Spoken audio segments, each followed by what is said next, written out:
हे friends what's up once again Chronic Media की team आप लोगों के लिए एक बहुत ही बेहतरीन इसेकाई एनिमे लेके आ चुकी है। और अगर आप सभी को भी हमारा जो वीडियो था मिस्टेकनली रीइंकार्नेटेड वाला सीरीज वो पसंद आया था तो आपको ये वाला एनिमे भी बहुत ही पसंद आने वाला है, क्योंकि इसमें भी जो हमारा मेन कैरेक्टर है वो गलती से एक दूसरे दुनिया में रीइंकार्नेट हो जाता है और उसके बाद वो अनलॉक करता है बेइंतहा बहुत ही खतरनाक शक्तियाँ। वीडियो को स्टार्ट करने से पहले हम लोग थैंक्स कहना चाहेंगे मंजू विक्रम को फॉर ज्वाइनिंग आवर मेंबरशिप। अब चलिए आगे बढ़ते हैं। एनिमे के स्टार्टिंग में हमें एक दुनिया दिखाई जाती है जहाँ पे जो ह्यूमंस रहते हैं वो डेमी ह्यूमंस के साथ रहते हैं, लेकिन यहाँ पे अंतर ये रहता है कि जो डेमी ह्यूमंस है उन सभी को एकदम भी अच्छी तरीके से ट्रीट नहीं किया जा रहा होता है। जो इंसान रहते हैं वो उनसे जबरदस्ती एकदम काम करवाते हैं, लेकिन उन सभी को पैसे तक नहीं देते हैं। लेकिन उन सभी के बीच में जो हमारा मेन कैरेक्टर रहता है जिसका नाम होता है बनाजा, वो बहुत ही ज्यादा एकदम अच्छे दिल का होता है और वो डेमी ह्यूमन से जब भी काम लेता है तो वो उन सभी को अच्छी तरीके से पे भी किया करता है, जिसकी वजह से जितने भी लोग रहते हैं वो उसे बहुत ही अजीब नजरों से देखते हैं। और जो डेमी ह्यूमन थे वो भी उसे मना करते हैं उसे पैसा देने के लिए, लेकिन वो बात नहीं मानता है और उनके मेहनत का पैसा उन्हें देता है। इसी तरीके से जो डेमी ह्यूमंस थे वो बहुत ही अच्छी तरीके से उसके दोस्त बन जाते हैं और वो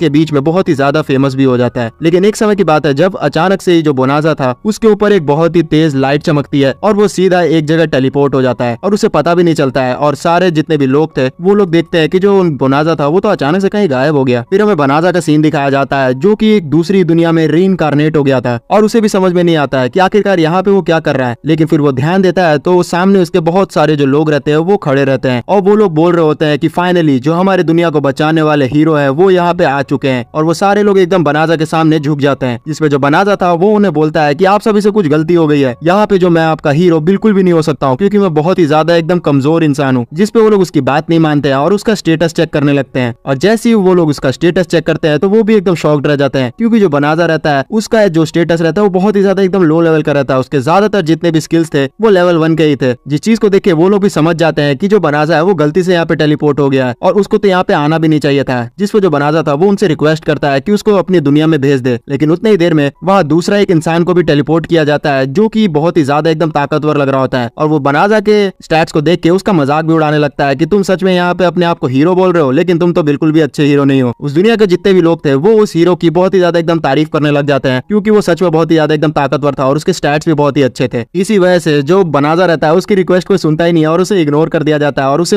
अपनी दुनिया में टेलीपोर्ट भी नहीं किया जाता है। इसी वजह से जो बनाजा रहता है वो बहुत ही ज्यादा एकदम उदास हो जाता है और वो बालकनी में आके सोचने लगता है कि आखिरकार वो उस दुनिया में आया ही क्यों है, यहाँ पे तो उसकी कोई भी अहमियत नहीं है। फिर हमें दिखाया जाता है कि जो इस दुनिया का राजा रहता है वो बोलता है बोनाजा को कि देखो हमने तुम्हें यहाँ पे गलती से टेलीपोर्ट तो कर लिया है, लेकिन मैं तुम्हें एक बात कहना चाहता हूँ कि अभी जिस जगह से हम तुम्हें यहाँ लेके आए हैं उसी जगह से हम लोग तुम्हें दोबारा वहाँ नहीं भेज सकते, इसलिए हम तुमसे रिक्वेस्ट कर रहे हैं कि तुम्हारे लिए बहुत ही बेइंतहा हम लोग अच्छा इंतजाम करके रखेंगे जंगल में, जहाँ पे तुम चले जाओ और वहाँ तुम्हें कोई भी चीज की दिक्कत नहीं होगी, क्योंकि हम लोग तुम्हें हमारे किंगडम में भी नहीं रख सकते। और ये चीज बोल के वो बनाजा को एक रथ में बैठा के कहीं भेज देते हैं। वहाँ पे जाते वक्त बनाजा देखता है कि उसे एक डेमी ह्यूमन ड्राइव कर रहा है तो वो क्यूरियस हो जाता है, क्योंकि वो पिछले भी जिंदगी में डेमी ह्यूमन से बहुत ही अच्छे तरीके से ट्रीट किया करता था। लेकिन इस बार जो इस दुनिया की खास बात ये थी कि इस दुनिया में जो डेमी ह्यूमंस है उन्हें बहुत ही बुरी तरीके से ट्रीट नहीं किया जाता। उस डेमी ह्यूमन को बोल दिया गया था कि जो बनाजा है उसको ज्यादातर किसी भी सवाल के जवाब नहीं देने हैं, इसलिए वो किसी भी सवाल का जवाब जल्दी नहीं देता है और थोड़े बहुत ही चीजें बताता है इस दुनिया के बारे में। तो जो बनाजा था वो समझ जाता है कि ये जो डेमी ह्यूमन है वो उसे कुछ ज्यादा नहीं बताने वाला। फिर उसके बाद ये लोग अपने जगह पे पहुंच जाते हैं, जहां पहुंचने के बाद वो जो डेमी ह्यूमन था एक पॉकेट देता है बनाजा को और बोलता है कि किंग ने मुझे ये तुम्हें देने के लिए कहा था, इसमें तुम्हारे के लिए जितनी भी जरूरी चीजें है वो यहीं पे है। और फिर उसके बाद वो थोड़ा बनाजा को वार्न करता है कि तुम थोड़ा संभल के रहना इस जगह पे, और ये चीज बोल के वो यहाँ से चला जाता है। फिर जो बनाजा रहता है वो अपना उस पोटली को चेक करने लगता है और उस पोटली में से उसे एक तलवार भी मिलती है, जिसे वो देख के बहुत ही खुश हो जाता है। उतनी देर में उसे स्लाइम्स बगल में दिखाई देते हैं तो वो समझता है कि पिछले जिंदगी में जैसे उसके जो स्लाइम्स थे वो बिल्कुल भी हमला नहीं किया करते थे, इस दुनिया में भी वो हमला नहीं करेंगे। लेकिन इस दुनिया की बात अलग थी, इस दुनिया के जो स्लाइम्स थे वो बहुत ही ज्यादा एकदम एग्रेसिव थे, तो वो तुरंत ही हमला कर देते हैं बनाजा के ऊपर। जिसके बीच बचाव में जो बनाजा रहता है वो अपना तलवार तेजी से उनके ऊपर चला देता है, जिसकी वजह से जो स्लाइम्स थे वो बीच में से ही कट जाते हैं। इस स्ट्राइक के बाद जो वो तलवार थी जो की बहुत ही ज्यादा एकदम अच्छी लग रही थी वो बहुत ही ज्यादा बुरी तरीके से एकदम डैमेज होकर टूट जाती है और बनाजा बहुत ही ज्यादा एकदम निराश हो जाता है कि उसके पास एक ही तलवार था उसके बीच बचाव के लिए और वो भी टूट गया। उस स्लाइम के मारने के बाद बनाजा के सामने एक स्टेटस विंडो अपीयर होता है जिसमें लिखता है वो कि कांग्रेचुलेशंस, आप अब लेवल 2 में पहुंच चुके हैं। और पता नहीं किस वजह से जो बनाजा के जितने भी ज्यादा एकदम एट्रीब्यूट्स थे वो एकदम मैक्सिमम हो गए थे। बनाजा को फिर भी समझ में नहीं आ रहा होता है कि अचानक से जो स्टेटस विंडो है वो कैसे सामने आ गया। तो वो फिर उस स्टेटस विंडो का वॉइस मोड एक्टिवेट कर देता है,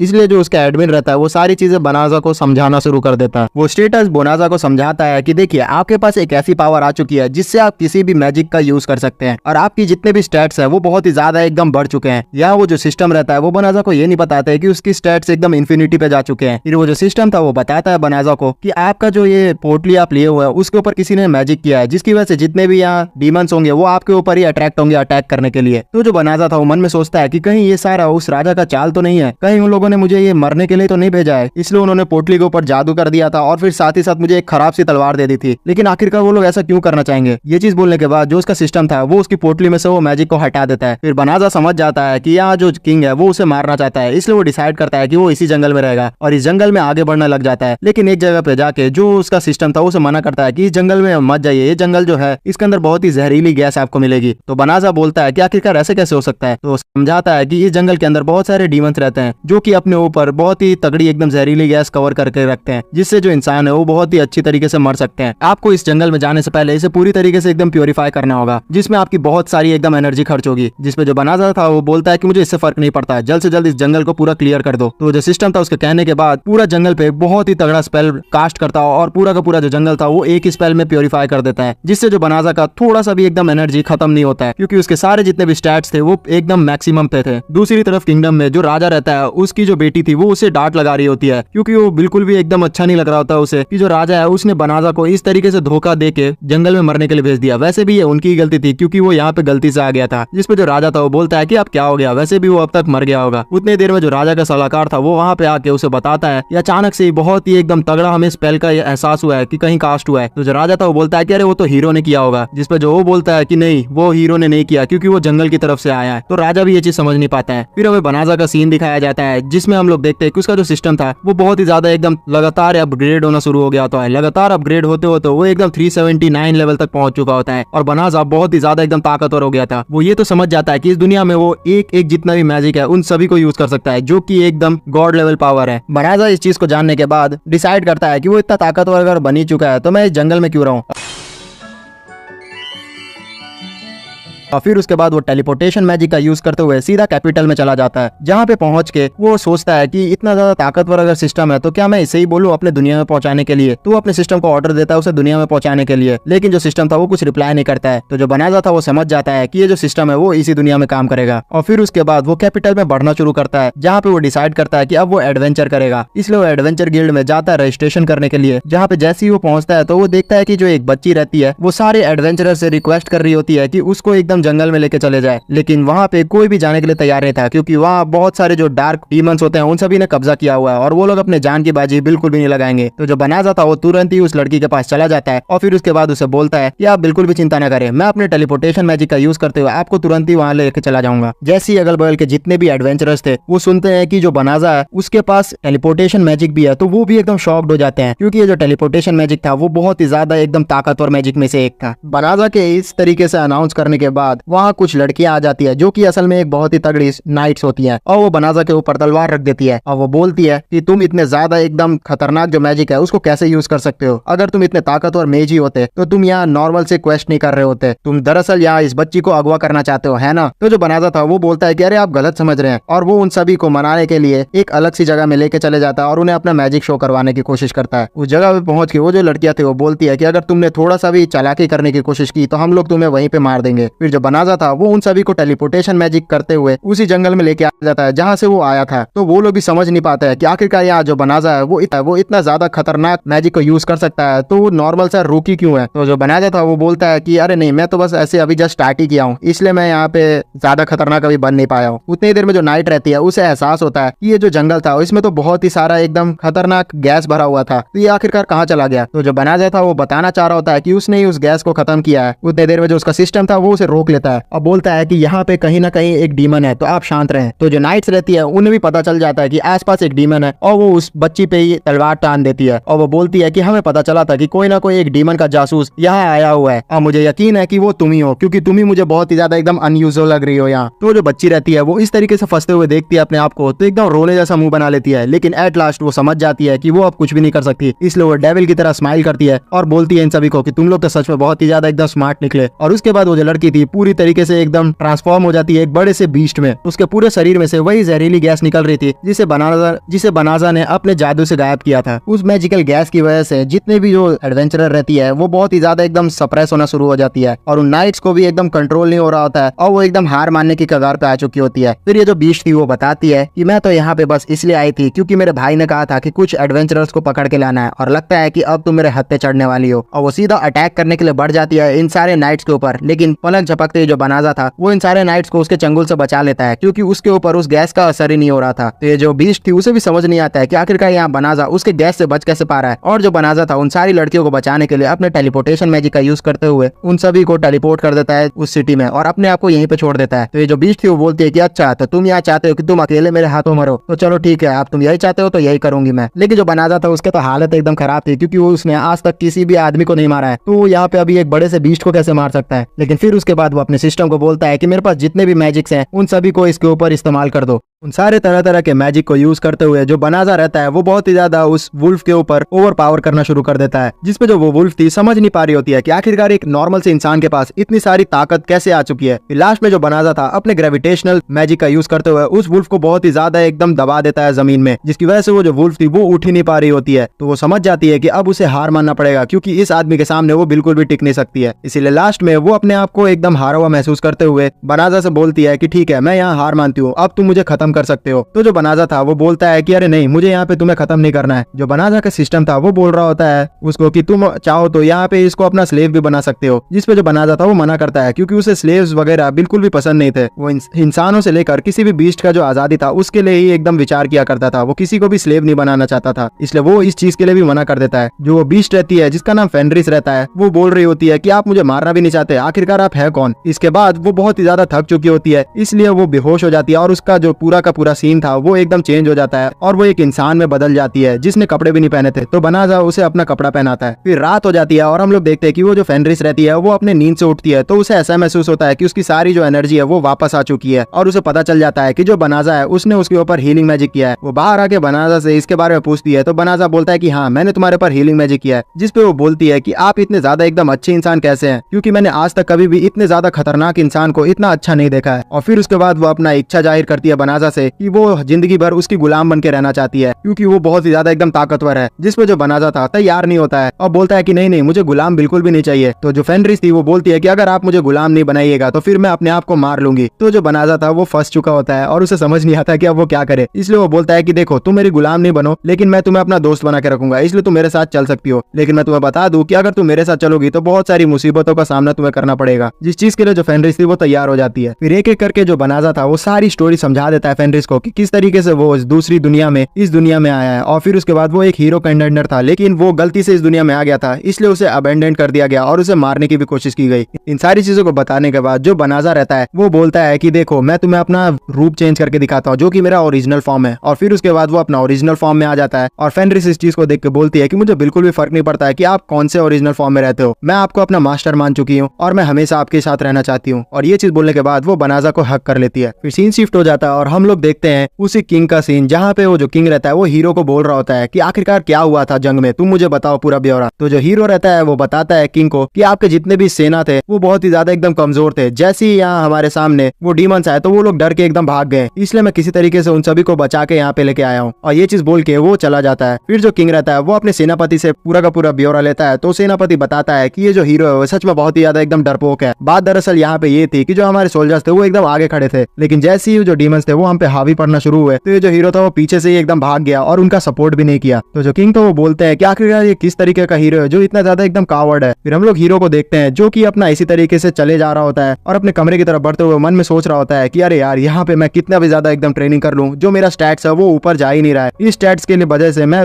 छोटे मोटे चीजों को तो मार सकता हूँ, लेकिन बड़े बड़े अगर मॉन्स्टर्स आ गए मेरे सामने तो मैं उन्हें मार ही नहीं पाऊंगा। और फिर उसके बाद वो अपनी मेड को बुलाता है और बोलता है कि चलो अब लोग देखते हैं कि यहाँ आखिरकार कौन से खजाने भरे हुए हैं, जिससे हमें पता चलता है कि ये तो इस दुनिया में बस मजे करने के लिए आया है और इसका कोई भी यहाँ इन लोग को बचाने का नीति नहीं है। फिर सीन हमें बनाजा का दिखाया जाता है जो कि फेनरिस के साथ अब आ चुका है एडवेंचर गिल्ड में, जहाँ ये लोग डिसाइड करते हैं कि वो लोग साथ में मिलकर एडवेंचरस करेंगे। बीच रास्ते में जो एक फल बेचने वाला आदमी रहता है वो फेनरिस को बोलता है कि आप क्या यहाँ पे कुछ खाना चाहेंगी मैडम, जिससे जो फेनरिस थी वो समझ नहीं पाती है क्या आखिरकार वो उसे मैडम क्यों कह रहा है। तो जो बनाजा था वो समझाता है इसे कि दरअसल यहाँ पे ये समझ रहा है कि हम दोनों कपल है, इसलिए ये तुम्हें मैडम कह रहा है। तो जो फेनरिस थी वो जैसे ही सुनती है कि यहाँ पे जो बनाजा की वो वाइफ लग रही है तो वो बहुत ज्यादा एकदम खुश हो जाती है और वो बोलती है कि एक लड़की को क्या चाहिए, यहाँ पे बहुत ही ज्यादा एकदम मजबूत उसका हस्बैंड रहे तो और क्या बात होगी। और ये चीज बोलते हुए वो खुशी खुशी एकदम एडवेंचर गिल्ड में पहुंच जाती है, जहाँ पहुंचने के बाद इन सभी का रजिस्ट्रेशन शुरू होता है, जहाँ जो बनाजा था वो बोलता है कि हमारा जो लॉकेट है वो एकदम सेम है। तो फेनरिस बहुत ही ज्यादा एकदम शर्मा रही होती है, तो बनाजा पूछता है कि आखिरकार इसका वजह क्या है। तो जो फेनरिस थी वो बोलती है कि हमारे बिरादरी में अगर कोई दो लोग साथ में मिलकर खाते हैं तो समझा जाता है कि वो दोनों एक मिल चुके हैं। तो जो बनाजा था उसको बिल्कुल भी समझ नहीं आता है इसके बारे में, जैसे कि हम लोग को भी समझ में नहीं आया है। और फिर उसके बाद जो एडवेंचर गिल्ड की रिसेप्शनिस्ट थी वो इन सबसे नाम पूछती है, तो बनाजा तो अपना नाम बता देता है और जो फेनरिस थी वो अपना नाम बताने वाली होती है। तो जो बनाजा था वो बोलता है कि नहीं, इसका नाम रिज होगा।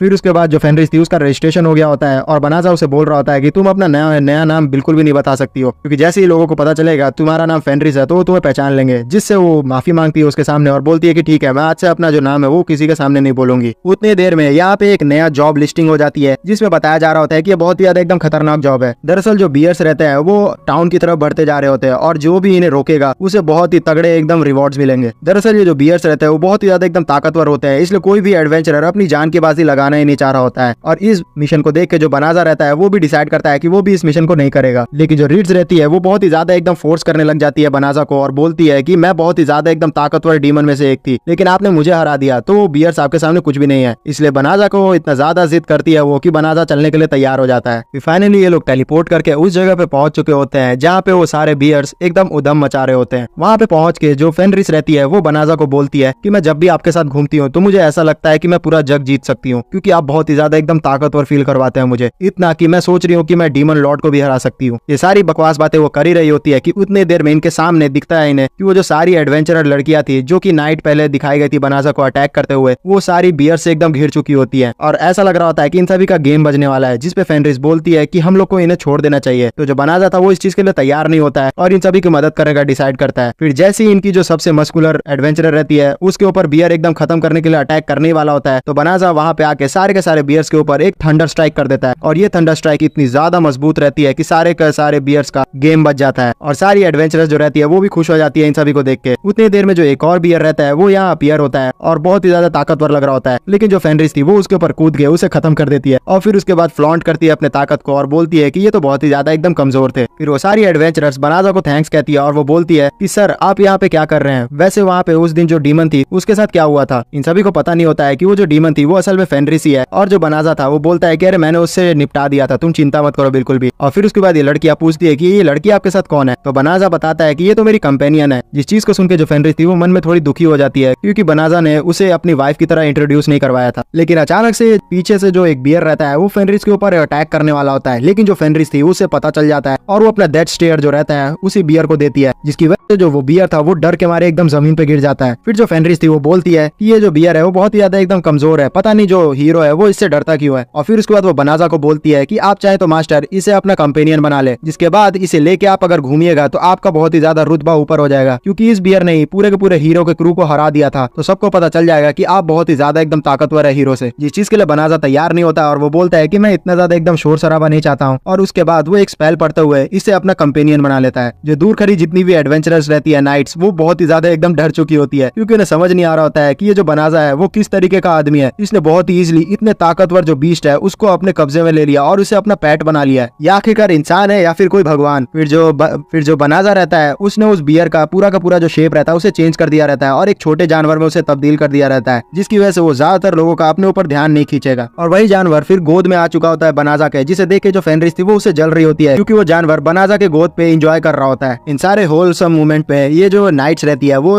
बनाजा को डिस्टर्ब कर देती है और बोलती है कि मैं आपसे कुछ माफी मांगना चाहती हूँ और आपसे एक रिक्वेस्ट करना चाहती हूँ, जिसपे जो बनाजा था वो समझ नहीं पाता है। और फिर उसके बाद हमें दिखाया जाता है कि जो बनाजा और फेनरिस का घर रहता है उसमें ये सारी लड़कियां आ चुकी होती है। वहाँ पे पहुंच के वो बनाजा को बोलती है कि मैं जानती हूँ कि मैं कुछ ज्यादा ही आपसे मांग रही हूँ, लेकिन मैं रिक्वेस्ट कर रही हूँ कि हम सभी को आप अपना सबॉर्डिनेट बना ले और हम लोग आपसे बहुत ही सारी चीजें एकदम सीखना चाहते हैं, क्योंकि हाल ही में जो हीरो है उसने डिक्लेयर किया है कि वो डीमन लॉर्ड से बिल्कुल भी नहीं लड़ेगा, जिसकी वजह से जो हमारा किंग था उसने ऐलान किया है कि सारे के सारे जितने भी नाइट्स हैं उन सभी को इतना ताकतवर ट्रेनिंग करवानी है कि वो लोग अकेले ही डीमन लॉर्ड से लड़ सके, जिसकी वजह से हम लोग बहुत ही ज्यादा एकदम पीछे छूट चुके हैं और हमें पता है कि हम लोग बहुत ही ज्यादा कमजोर नाइट्स है, तो हम लोग भी अपने आप को ट्रेन करना चाहते हैं ताकि हम लोग उस नाइट से ताकतवर बन सके। इसलिए आप हमारी हेल्प करें ताकि हम लोग भी बहुत ही ज्यादा एकदम ताकतवर बन सके। जिसपे जो बनाजा था वो समझ जाता है कि वो यहाँ पे अब फंस चुका है, इसलिए वो उन सभी को बोलता है कि अरे नहीं, मैं यहाँ पे तुम लोग को सिखा नहीं सकता हूँ, क्योंकि दरअसल जो बनाजा रहता है उसे भी समझ में नहीं आता है कि वो मैजिक का कैसे यूज कर रहा होता है। और फिर बनाजा बताता है कि देखो यहाँ जो ये फेनरिस है वो मेरी वाइफ है और जिस जगह पे तुम लोग अभी खड़े हो वो मेरा घर है और मैं यहाँ पे बहुत ही ज्यादा एकदम आराम से रहता हूँ और मैं जानता नहीं हूँ कि मैं किस तरीके से तुम्हें ट्रेन करूँ। जिसपे जो चारों लड़कियां रहती है वो बोलती है कि अच्छा, मुझे तो पता ही नहीं था कि ये जो फेनरिस है वो आपकी वाइफ है, इसका मतलब हमने आपका जो प्राइवेट मोमेंट है वो डिस्टर्ब किया। और ये लोग बहुत ही ज्यादा एकदम माफी मांगने लग जाती है। लेकिन जो पहले फेनरिस रहती है जैसी वो इन लड़कियों से सुनती है कि वो सबॉर्डिनेट बनना चाहती है बनाजा की, तो वो बहुत ही ज्यादा एकदम चिढ़ रही होती है। लेकिन जैसे ही बनाजा उसको अपने वाइफ की तरह इंट्रोड्यूस करवाता है तो उसका एकदम रूप बदल जाता है और वो हंसते हुए बोलती है कि अरे क्यों नहीं हस्बैंड, हम लोग यहाँ पे इन्हें अपने साथ रख लेते हैं, वैसे ही हमारे पास काफी सारी जगह है और इन्हें हम लोग अच्छी सी ट्रेनिंग देंगे। तो जो बनाजा रहता है वो थोड़ा हिचक रहा होता है और बोल रहा होता है कि हमारे पास बिल्कुल भी जगह नहीं है, हम लोग इन्हें कहाँ रख लेंगे। तो चारों लड़कियां बोलती है कि आप चिंता ना करें, हम लोग तो यहाँ लिविंग रूम में भी सो जाएंगे। जिसपे जो फेनरिस थी वो भी तैयार हो जाती है और खुश होते हुए बोलती है कि हाँ हाँ क्यों नहीं, तुम लोग यहाँ आराम से सो जाओ, हम लोग तुम्हें अच्छी सी ट्रेनिंग देंगे। वो बहुत ही ज्यादा एकदम खुश रहती है बनाजा के वाइफ की तरह इंट्रोड्यूस होने के बाद, जिसकी वजह से जो बनाजा था वो तैयार हो जाता है और वो फेनरिस के आगे कुछ बोल ही नहीं पाता है। फिर सीन शिफ्ट हो जाता है, दूर जगह हमें डीमन लॉर्ड का एरिया दिखाया जाता है जहाँ पे जो उसकी सबॉर्डिनेट थी वो उसे बता रही होती है कि एक बुरी खबर आई है, जो बियर की सेना हमने भेजी थी इंसानों के ऊपर हमला करने के लिए उसे किसी इंसान ने हरा दिया है। तो जो डीमन लॉर्ड था वो बोलता है कि कहीं वो हीरो तो नहीं है, तो वो बोलती कि नहीं, हीरो की इतने औकात नहीं कि वो उसे हरा पाए, यहाँ पे कोई एक आम आदमी है जिसने उसे हराया है। तो वो समझ नहीं पाता है और वो बोलता है कि पता नहीं आखिरकार आजकल क्या हो रहा है, जो फेनरिस थी जिसे हमने हराने के लिए भेजा था इंसानों को, वो भी अचानक से गायब हो गई है और इस डीमन लॉर्ड को पता ही नहीं होता है कि जो फेनरिस है वो शामिल हो चुकी है बनाजा के साथ। देखने से जो डीमन लॉर्ड था वो बहुत ही ज्यादा एकदम ताकतवर लग रहा होता है। फिर हमें सीन दिखाया जाता है बनाजा के कॉटेज का, जहाँ पे जो फेनरिस रहती है वो बनाजा को सुबह नींद से उठा रही होती है हस्बैंड बोलते हुए, जिसकी वजह से जो बनाजा रहता है वो एकदम चौंकते हुए तेजी से उठ जाता है और उसे लग रहा होता है कि आखिरकार यहाँ पे उसे हस्बैंड किसने कहा। जिसपे जो फेनरिस थी वो बोलती है कि अरे आप भूल गए क्या, यहाँ पे हम लोग के बीच में डिसाइड हुआ था कि हम लोग एक्टिंग करेंगे हस्बैंड एंड वाइफ का, इसी वजह से हम लोग को साथ में भी सोना चाहिए। जिसपे जो बनाजा था वो एकदम तेजी से ही हड़बड़ाने लग जाता है और फिर उसके बाद मना करता है फेनरिस को ये सारी चीजों के लिए और बोलता है कि हम लोग इससे कुछ भी आगे नहीं बढ़ने वाले हैं। जिसपे जो फेनरिस थी वो बोलती है कि आप अगर ऐसा करेंगे तो यहाँ पे बाहर जितने भी नाइट्स है उन सभी को पता चल जाएगा कि हम लोग एक्टिंग कर रहे हैं, तो ये तो फिर गलत बात हो जाएगी ना। जिसपे जो बनाजा था वो एकदम फंस जाता है और वो समझ जाता है कि उसे यहाँ बात माननी पड़ेगी फेनरिस की, वरना वो बुरी तरीके से एकदम खत्म हो जाएगा। इसलिए वो इसी कमरे में रुकने का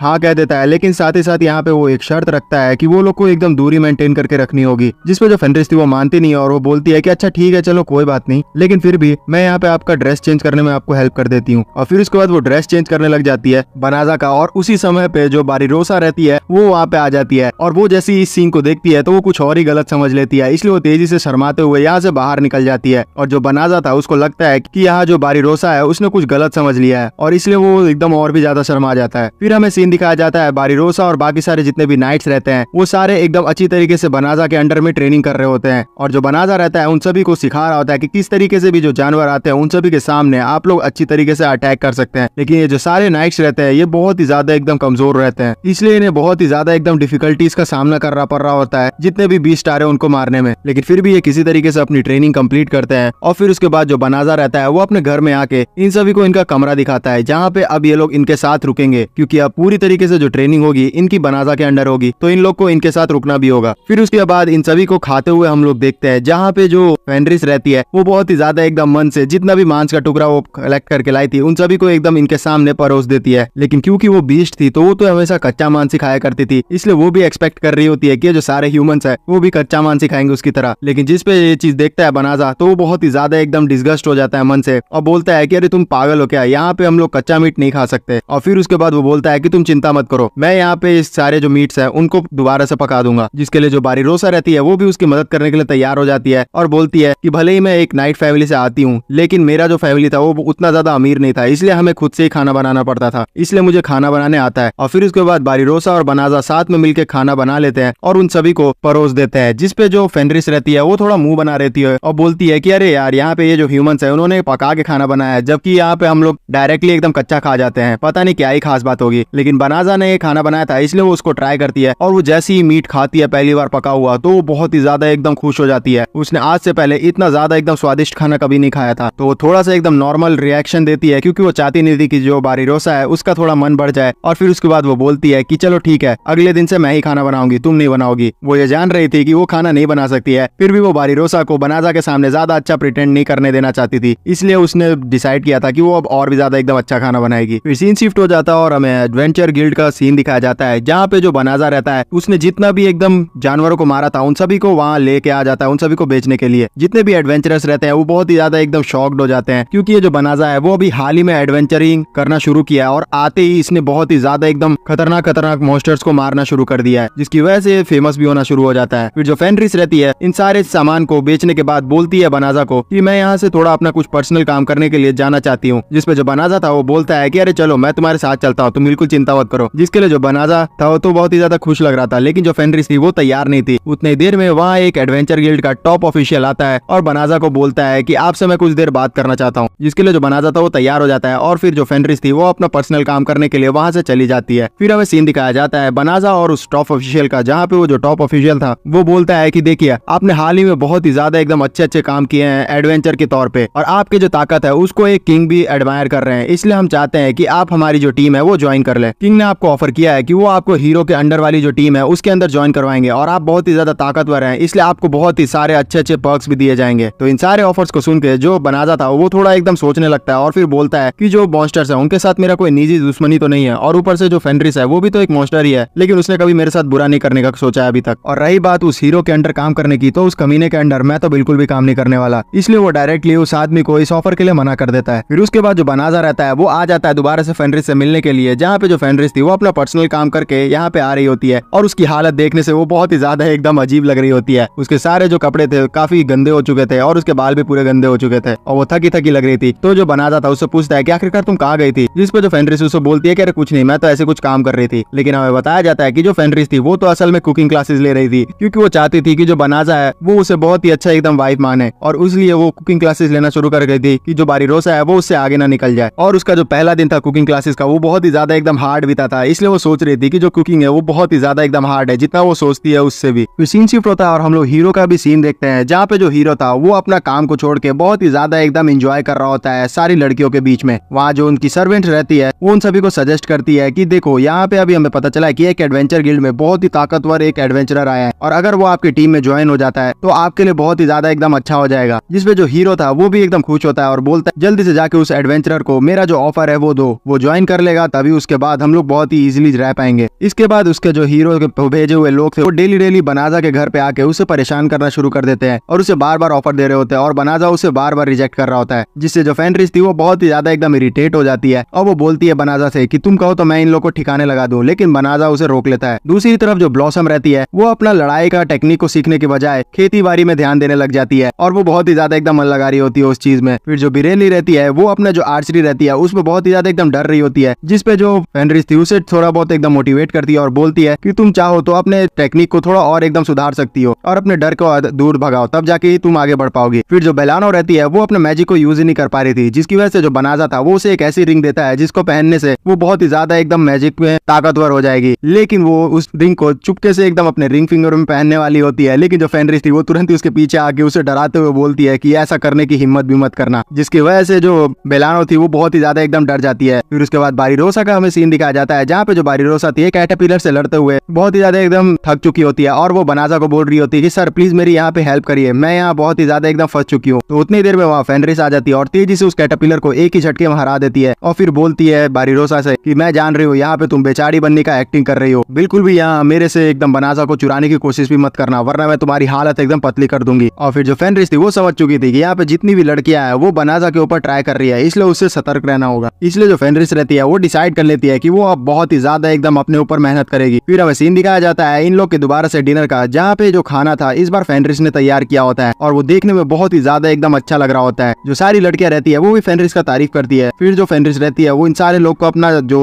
सीक्रेट रहता है वो बताती है कि जब भी जो बनाजा था वो चुपके से अपना काम करने जाता था तो फिर वो भी अपना जो कुकिंग क्लासेस थी उसको लिया करती थी, जिसकी वजह से आज उसकी जो कुकिंग स्किल्स है वो बहुत ही ज्यादा एकदम अच्छी हो चुकी है। जो बनाजा रहता है उसको भी उसके जो खाना था वो बहुत ही ज्यादा एकदम टेस्टी लगता है। इन सारे लोगों को खाते हुए देखते हुए दूर से एक जो बीच थी वो देख रही होती है और वो सोच रही होती है कि आखिरकार ये जो फेनरिस है वो इतनी ज्यादा एकदम पोलाइट क्यों हो रही है इस ह्यूमन के साथ। और वैसे भी मैं जहाँ तक जानती हूँ कि ये जो फेनरिस थी वो इतनी पोलाइट थी नहीं। उतनी देर में जो फेनरिस थी वो उसके पीछे आ जाती है और बोलती है कि तुम यहाँ मेरा पीछा क्यों कर रही हो। असल में ये जो लड़की रहती है उसका नाम रहता है ओलिमिनास और ये फेनरिस की बहन होती है। फिर जो फेनरिस थी वो ओलिमिनास को यहाँ सबके सामने लेके आ जाती है, जहाँ जो ओलिमिनास थी वो चाय पीते हुए फेनरिस से बोलती है मन में सोचते हुए कि आखिरकार ये जो फेनरिस है वो इतनी शांत क्यों, मुझे समझ ही नहीं आ रहा है। तो जो फेनरिस रहती है वो बताती है अपनी बहन को कि यहाँ मिलो मेरे हस्बैंड से, यहाँ मैंने इनसे शादी कर ली है। जिसपे जो ओलिमिनास थी और भी ज्यादा एकदम शॉक्ड हो जाती है और बोलती है कि तुमने एक इंसान से शादी कर ली। तो फिर वो जानना चाह रही होती है कि आखिरकार इस इंसान में ऐसा खास क्या है। तो वो अपना स्टैट्स चेक करने वाली टेक्निक यूज करती है बनाजा के ऊपर, लेकिन वो उसके स्टैट्स ही नहीं देख पा रही होती है। इसलिए वो थोड़ी टेंशन में आ रही होती है कि आखिरकार ये जो बनाजा है वो आखिरकार है कौन। फिर वो पूछती है बनाजा से कि आखिरकार इस जो जगह था यहाँ पे बहुत सारे एकदम मॉन्स्टर्स हुआ करते थे, तो ये जगह इतनी साफ कैसे हो गई। तो जो बनाजा था वो बोलता है कि अच्छा वो तो मैंने यहाँ पूरे तरह से एकदम जो प्यूरिफिकेशन मैजिक है उसे स्पेल कर दिया था, इसलिए ये जगह पूरी तरीके से साफ हो गई। तो जो ओलिमिनास थी उसे पता चलता है कि जो इस जगह में प्यूरिफिकेशन मैजिक हुई है उसे बनाजा ने किया है। तो वो बोलती है कि अच्छा तो ये तुम ही थे जिसने हमारे दोस्तों को मार दिया है। फिर उसके बाद वो फेनरिस को बोलती है कि फेनरिस तुम्हें तो पता ही है ना कि यहाँ वो जो सारे मॉन्स्टर्स मरे थे उसमें तुम्हारा भाई भी था, तो इसका मतलब तुम्हारे भाई का खून ही ये बनाजा ही है, फिर भी तुम इसके साथ रह रही हो। तो जो बनाजा था उसे बिल्कुल भी नहीं पता था कि उसने फेनरिस के भाई को मारा हुआ है। तो वो उससे पूछता है कि क्या ये सच बोल रही है फेनरिस। जिसपे जो फेनरिस थी वो बहुत ही ज्यादा एकदम नाराज होते हुए बोलती है बनाजा से कि हाँ मैं शुरू से ही जान रही थी कि आपने मेरे भाई को मारा है, लेकिन मैं इसके लिए बिल्कुल भी आपसे गुस्सा नहीं हूँ, क्योंकि जो मेरा भाई था वो असल में मारा गया है क्योंकि वो कमजोर था, कि वो बहुत ही ज्यादा एकदम कमजोर है। और अगर वो अभी भी जिंदा रहता तो वो इसी गम में मर जाता कि वो बहुत ही ज्यादा एकदम कमजोर है। और वैसे भी मैं आपके साथ इसलिए हूँ क्योंकि आप बहुत ही ज्यादा एकदम ताकतवर है और मैंने आपको अपने दिल से मास्टर मान लिया है, इसलिए मैं कभी भी आपको अब धोखा नहीं देने वाली हूँ। तो इस तरीके से एकदम भरत मिलाप देखती है ओलिमिनास, तो वो भी समझ जाती है कि वो फेनरिस को बिल्कुल भी अब अपने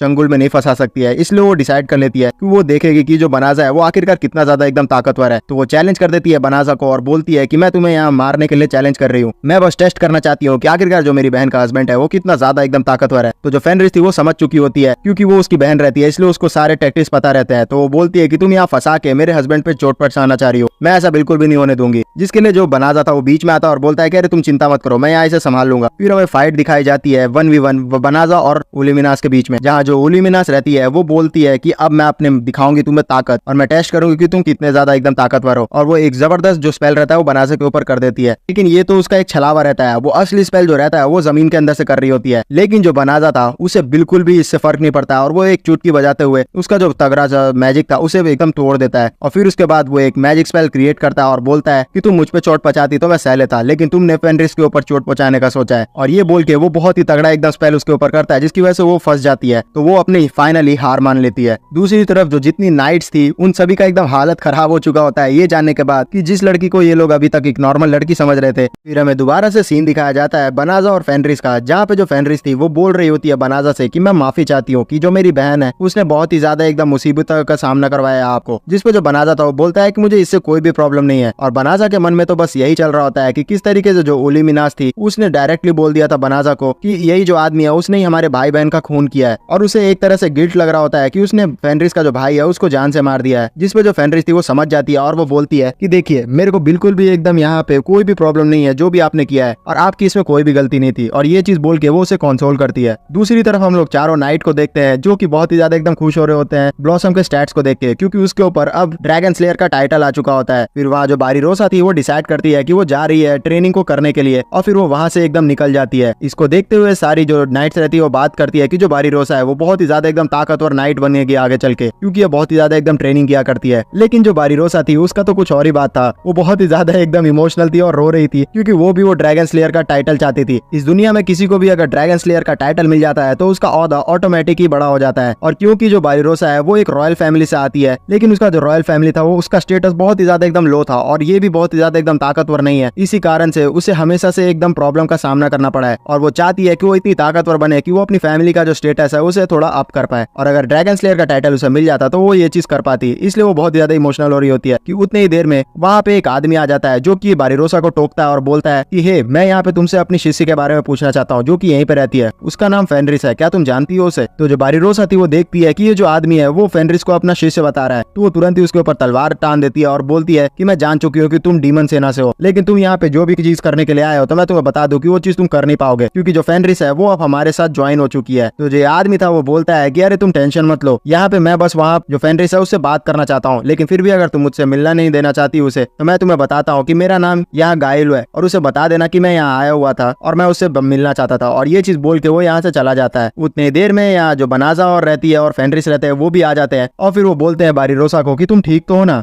जिस पे जो बारिरोसा थी वो बोलती है कि आखिरकार मुझे ही क्या होगा। तो ये दोनों बताते हैं कि जिस आदमी से तुम अभी बात कर रही थी वो कोई और नहीं, डीमन लॉर्ड ही था। जैसी बारिरोसा सुनती है ये चीज कि वो आदमी जो था वो डीमन लॉर्ड था तो उसके एकदम हालत पस्त हो जाता है। हमें कुछ देर पहले का सीन दिखाया जाता है जहाँ जो बनाजा और फेनरिस थे उनको थोड़ा बहुत एकदम एहसास होता है कि कोई बहुत ही ज्यादा एकदम ताकतवर एंटिटी बारिरोसा के सामने आई हुई है, इसलिए वो समझ चुके होते हैं कि ये और कोई नहीं डीमन लॉर्ड ही है। लेकिन जो फेनरिस थी उसे तो कुछ और ही एकदम मन में सता रहा था कि आखिरकार ये जो डीमन लॉर्ड है वो इतना ज्यादा एकदम बकवास सा नाम क्यों यहाँ पे बताया कि गाइल है उसका नाम, जबकि वो कोई और भी कूल सा भी नाम बता सकता था। वैसे ही उसने अपना जो वेशभूषा है वो एकदम फेक रखा है और नाम भी फेक बताया। फिर हमें अगले दिन का सीन दिखाया जाता है जहाँ पे जो डीमन लॉर्ड रहता है वो दोबारा से आ चुका होता है फेनरिस और बनाजा से मिलने के लिए, जहाँ जो फेनरिस और बनाजा थे वो उसे वेलकम करते हैं अपने कमरे के अंदर। वहाँ जो बारिरोसा थी वो तो बहुत ही ज्यादा एकदम डर चुकी थी क्योंकि उसे पता चल चुका था कि कल जिस आदमी को उसने इतना ज्यादा रूडली भगाया था वो असल में एक डीमन लॉर्ड था। और सोने पे सुहागा ये बात होती है कि उसे उसके बगल में ही बैठा दिया गया होता है और उसकी हालत देखने वाली होती है। फिर फाइनली बनाजा और डीमन लॉर्ड के बीच में बात होनी शुरू होती है, जहाँ पे जो डीमन लॉर्ड था वो बोलता है बनाजा से कि मैं जानना चाहता हूँ कि आखिरकार तुम इतने ज्यादा एकदम ताकतवर हो तो तुमने इस जगह पे अपने जो किंग है उसका साथ क्यों नहीं दिया। तो जो बनाजा था वो बोलता है कि देखो मैं यहाँ पे इस दुनिया का हूँ भी नहीं और मैंने अभी तक डिसाइड भी नहीं किया है कि मैं किसकी साइड लूंगा, क्योंकि मैं जानता नहीं कि कौन सही है कौन गलत, इसलिए मैं इस पछड़े में पड़ना ही नहीं चाहता। तो ये चीज सुन के जो डीमन लॉर्ड था वो बोलता है फेनरिस को कि तुमने अभी तक इसे बताया नहीं है कि आखिरकार ह्यूमंस और डीमंस के बीच में इस दुनिया में क्यों लड़ाई हो रही है। तो जो फेनरिस थी वो बोलती है कि मैं अपने हस्बैंड को जो कि एकदम शांति प्रिय है बिल्कुल भी